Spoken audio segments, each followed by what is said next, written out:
Warahmatullahi wabarakatuh. Kembali lagi di channel saya. Hari ini saya akan konten tentang timing bell balancer dan timing bell engine-nya. Untuk kali ini kita langsung bahas untuk masalah timing bell ini. Pada unit Mitsubishi Triton ya, umumnya sama untuk yang bagian mobil solar yang menggunakan timing bell. Untuk mengganti timing bell,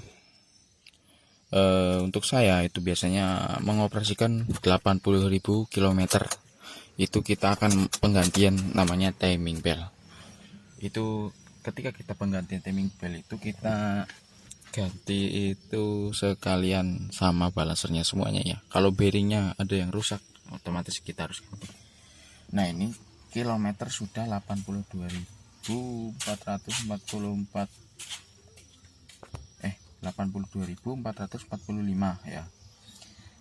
Untuk ini kita harus wajib ngecek ya, harus ganti ya. Ini sudah lewat 2.445 berarti ya kilo. Nah, sekarang kita cek di sana itu putus timing bell kecilnya. Karena ini mobil baru dari dealer, baru mencapai 82.000 km, berarti itu masih ori dari dealer. Ori dari dealer itu putusnya itu sekitar 80 ribuan ini. Nah, oke. Ini seperti ini ya, kita lihat.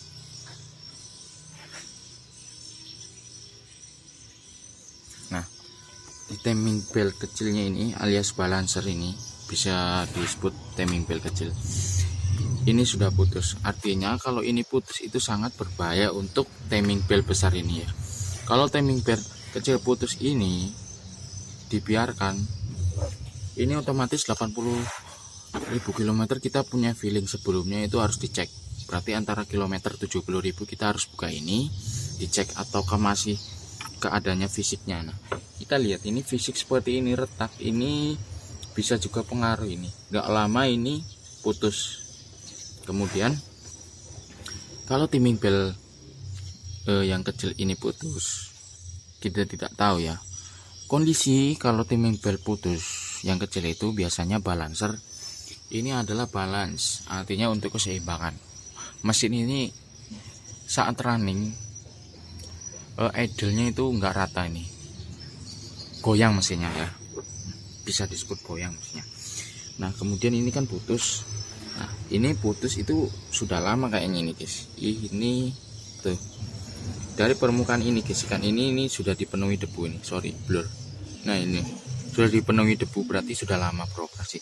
Kalau sudah lama-lama beroperasi tapi kita biarkan, ini bisa jadi nyelip di sela-selanya ini ya, atau sela-selanya di gear crankshaftnya ini.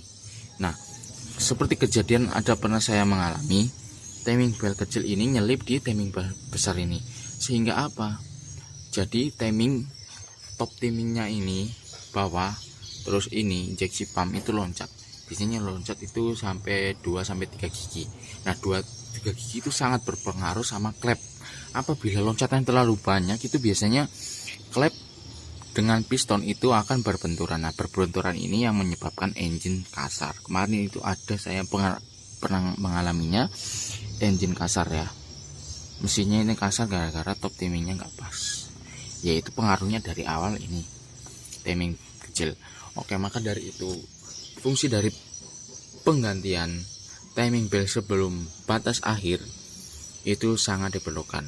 Karena apa, kita sebagai pengguna mobil pribadi otomatis kita mempunyai ketenangan tersendiri bagi pengendara ya. Karena jika kita memikirkan batas usia ini, misalkan kita pasang 80.000 untuk batas usia pemakaian timing bell, terus kemudian sudah mencapai ini, pasti batas ketenangannya ini akan mengecil ya. Kemudian kita itu ketenangan kita itu kecil karena takut di jalan kah pas perjalanan timing bell putus ya. Ini sering dialami oleh orang-orang yang menggunakan mobil jenis timing bell.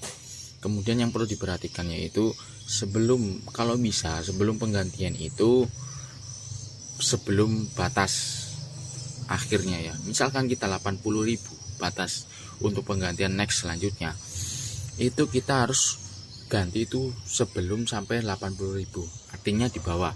Bisa 70.000 kita cek atau kita ganti, bisa sampai 75.000 kilometer itu kita ganti ya. Jangan sampai mendekati persis atau sama atau melebihi sekalipun ya. Kalau melebihi ini akan seperti ini efeknya ya. Oke, di sini kita mau ganti. Oh ya, penyebabnya ya itu. Penyebabnya ini kalau kita ganti timing belt apa ini?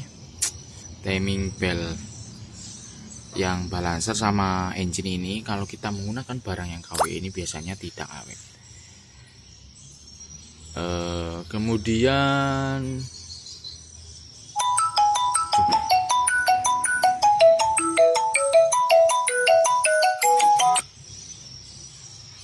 ya, kita menggunakan timing belt itu harus ori. Kemudian sering kita bersihkan berapa kali servis. Misalkan ini kita bersihkan debu-debunya ini.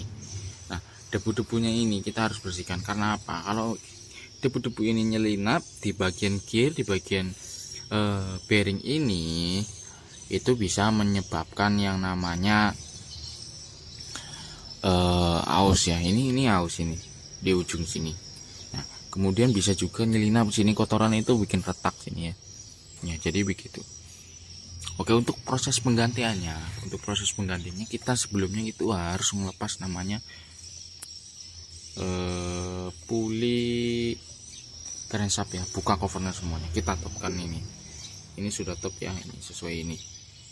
Kemudian ini injeksi pumpnya sudah top ini di sini, terus bawah sudah top ya.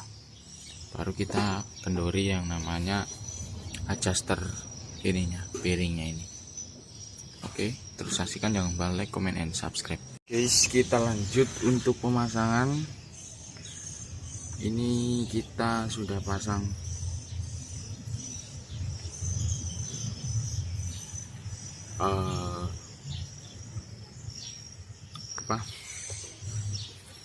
timing belt untuk balancernya ya, yang kecil ini. Jangan lupa ya untuk lebih ditekan lagi. Ini bearingnya rusak, ini baru ini bearingnya. Kemudian oh ya, untuk topnya ini top ya, ini ya tanda putih itu.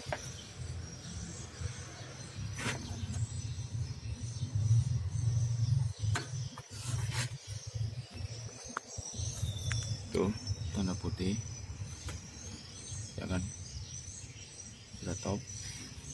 Terus yang bawah ini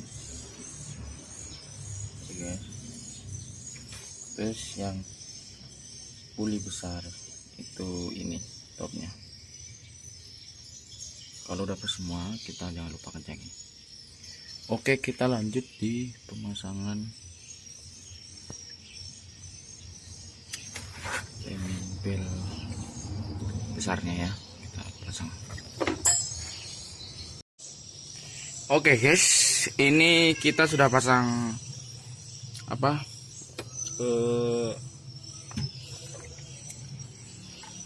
timing belt yang besar ya, timing belt engine-nya. Kita sebelumnya harus paskan dulu topnya seperti biasa, seperti pemasangan timing belt kecil yang sebelumnya ya. Jadi top ini dengan puli itu harus pas, ini karena sudah puter-puter ya, jadi nggak pas ya. Nah, setelah pemasangan itu wajib kita untuk mengecek apakah itu benar-benar top kembali ya. Ini sudah top kembali, tadi sudah diperiksa benar-benar, ini sudah selesai nih. Tinggal perapian aja, pasang cover, selesai. Oke. Terima kasih yang sudah menonton video ini, semoga bermanfaat. Wassalamualaikum warahmatullahi wabarakatuh.